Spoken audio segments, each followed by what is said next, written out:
આણમાંથી નીકળીને ખૂબ ઘસાઈને તે હીરો બને છે, ખૂબ ઘસાવવું પડે છે. મિત્રો, સમાજમાં પણ આવી કેટલીક વ્યક્તિઓ જે છે કે ખૂબ ઘસાઈને, ખૂબ જ વેદનાઓ વેઠીને, સંઘર્ષ વેઠીને, જબરજસ્ત અંધારામાં વિકસીને સમાજની અંદર ઉજાસ પાથરી દે છે. સમાજમાં આવા કેટલાય રત્નો છે. આવા રત્નોને હું શોધી કાઢું છું. અમારા ગામમાં એ વખતે લગભગ 2000ની વસ્તી હશે. અત્યારે તો વસ્તી વધી ગઈ છે, 3000 ઉપર છે. પણ એ વખતે 2000ની વસ્તી એટલે ખોબા જેવડું ગામ કહેવાય. અને આ ગામમાં ઘણા બધા છુપા રત્નો છે. મિત્રો, અગાઉ પણ મેં વાત કરેલી. આજે એક એવા રત્નની વાત કરીશ કે જે 3 ડિસ્ટ્રિક્ટના પોસ્ટના સુપરિન્ટેન્ડન્ટ હતા. ભાવનગર, સુરેન્દ્રનગર અને રાજકોટ જિલ્લાના 3 જિલ્લાના સુપરિન્ટેન્ડન્ટ શ્રી બી.આર. ગોહિલ સાહેબ. ગોહિલ સાહેબ એટલે જબરજસ્ત વ્યક્તિત્વ. મિત્રો, દરેક વ્યક્તિને મદદ કરવાની એમની હૃદયની ભાવના. વર્ષો સુધી એમણે અધિકારી તરીકે કામ કર્યું, જબરજસ્ત જીવનની અંદર સંઘર્ષ અને સફળતા મેળવી. પણ સફળતા સૌને દેખાતી હતી.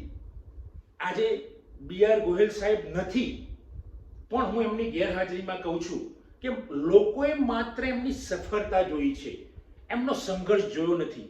એક નાનકડા પછાત ગામ ગઢામાં જન્મીને, એ વખતેનું પછાત ગામ, અને ખૂબ જ સંઘર્ષ, મા બાપને કાળી મજૂરી કરવી પડે, કાળની ગરીબી, સવારે કામે જાય મા બાપ તો બપોરે જમવાનું મળે. એવા સમયે આ બી.આર. ગોહિલ એટલે કે બેચરભાઈને ભણાવવા કેવી રીતે મા બાપ માટે મોટો પ્રશ્ન હતો. પણ મા બાપ બિચારા શું કરે, એ પણ મજબૂર હતા. સંબંધીઓ, સપણવાળા બધા સારા માણસો હતા, પણ બધા શું કરી શકે, બધા ગરીબ હતા.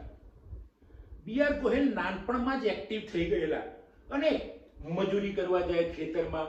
જુદી જુદી જગ્યાએ સિમેન્ટ કામ હોય, ચણતર કામ હોય, ગમે તે મજૂરી હોય, એ મજૂરીએ બી.આર. ગોહિલ જાય. મિત્રો, એ વખતે પેલા શેઠને, ગામના શેઠને અથવા તો જ્યાં મજૂરી જતા હશે એને કદાચ ખબર નહીં હોય, 100% ખબર નહીં હોય, કદાચ નહીં 100% ખબર નહીં હોય. ઇવન બી.આર. ગોહિલને પણ ખબર નહીં હોય કે આ એક મજૂરી મારા ઘરે કરતો માણસ એક 3 જિલ્લાનો સુપરિન્ટેન્ડન્ટ બની જશે, અને એ બી પોસ્ટ ખાતાનો.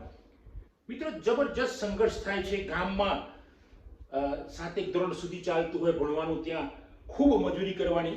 સવારે પણ મજૂરી જવાનું, સાંજે છૂટીને કંઈક છૂટક મજૂરી મળે એ કરવાની. એમ કરતા કરતા 7મું પાસ કરીને 8મું છાત્રાલયમાં ગયા. તો છાત્રાલયની ફી ભરવાની, સ્કૂલની હાઈ સ્કૂલ એટલે 8મા પછીની જે માધ્યમિકની ફી ભરવાનો પ્રશ્ન હતો. પણ જેમ તેમ એમણે વ્યવસ્થા કરીને માતા પિતાની પણ એમની પણ મદદ કરી. પણ માતા પિતા પાસે પણ એટલા પૈસા ના હોય. પણ બી.આર. ગોહિલ સખત હાર્ડ વર્કર. મિત્રો, અને આ વ્યક્તિએ જેમ તેમ કરીને ફી ભરીને એમણે બાજુના ગામ જાદળની છાત્રાલયમાં ભણ્યા. એ વખતેના મિત્રો પણ એમના વિશે કહે છે. એમાં ખાસ કરીને મારા મોટા ભાઈ દિનકરભાઈ કહે છે કે બી.આર. ગોહિલ પાસે એ વખતે કપડાં ધોવાનો સાબુ નહીં, નાવાનો સાબુ નહીં. ક્યાંક સાબુ મળી જાય આસપાસમાંથી તો એ ઉપયોગ કરવાનો, નાવાનો, ધોવાનો, બધી જ જગ્યાએ એ ઉપયોગ કરવાનો. પણ એમની ઓનેસ્ટી જબરજસ્ત. મિત્રો, હોસ્ટેલમાં, કોલેજ દરમિયાન હોસ્ટેલમાં એમને રહેવાનું થયું. તો હોસ્ટેલમાં જમવાની વ્યવસ્થા નહીં, કોલેજની જે હોસ્ટેલ હતી. તો જમવાનું શું, તો બીજા મિત્રો, એમના નજીકના મિત્રો, આ બી.આર. ગોહિલે મને રૂબરૂ વાત કરેલી કે મારા મિત્રો દિનકરભાઈ જેવા મિત્રો જે હોય એ એમની હોસ્ટેલમાં થોડોક આટાવટીમાંથી જે લોટ બચ્યો હોય, આટાવટી એટલે આપણે વણવાની રોટલી, અને એમાંથી એ લોટ લાવીને મને આપતા, ને એમાંથી એકાદ રોટલો હું બનાવતો. ઘઉંની રોટલી કહેવાય, પણ એ રોટલો બનાવતા હતા, એક જ મોટો, અને એ ધીમે ધીમે ચાવીને ખાવાનું. આવી ભયંકર કાળની ગરીબીમાં બી.આર. ગોહિલ ભણે છે, હિંમત નથી હારતા. મિત્રો, તમને ખાસ કહું છું કે તમે પણ હિંમત ના હારતા. બી.આર. ગોહિલની જીવનમાં તો એટલી બધી મુશ્કેલીઓ આવી ગઈ છે, મેં પ્રત્યેક જોયેલી છે કે જબરજસ્ત. કોઈ કલ્પના કરો કે મારે અહીંયાથી અમદાવાદ જવું છે, કલ્પના, એ સ્વપ્ન પણ ના આવે. એવા સમયે એક પછાત ગામમાં, એ વખતેના પછાત ગામમાંથી બી.આર. ગોહિલ નીકળીને ભણે છે. સખત મજૂરી કરે છે, સખત મજૂરી એટલે ભણવામાં કહો, કામ કરવામાં કહો. અને એક દિવસ એવો આવી જાય છે કે બી.આર. ગોહિલને નોકરી મળી જાય છે ક્લર્ક જેવી પોસ્ટ પર. મિત્રો, એ ક્યારે ક્લર્કમાં આવ્યા પછી પણ એ નક્કી કરે છે કે મારે આગળ જવું છે ને આ જિલ્લાના અધિકારી સુધી, મારે જિલ્લાના અધિકારી બનવું છે, સુપ્રિન્ટેન્ડન્ટ બનવું છે. સતત કામ, ધ્યાન, પરિવાર, મા બાપ, ભાઈ, એક ભાઈ અપંગ હતા, એમની સેવામાં પણ પરવાયેલા રહે બાબુભાઈ. દરેક બાબતમાં એમના ત્રણેય ભાઈઓ પણ ખૂબ મહેનતુ. બાબુભાઈ તો અપંગ હતા પણ નટુભાઈને પણ ખૂબ મહેનતુ માણસો.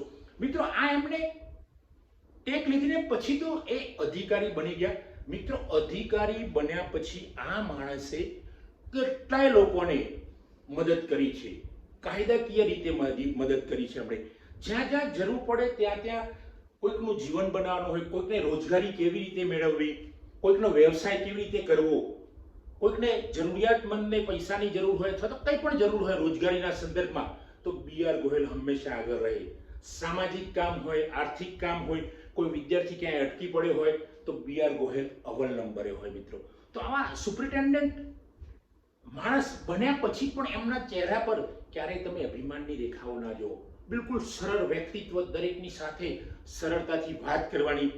તો મિત્રો, આવા વ્યક્તિઓ સમાજમાં છે. તમને નવી પેઢીને મારે ખાસ કહેવાનું છે કે બી.આર. ગોહિલ જેવા માણસો દરેક જગ્યાએ છે અને એ સમાજને છુપી અને જાહેરમાં પણ મદદ કરતા હોય છે.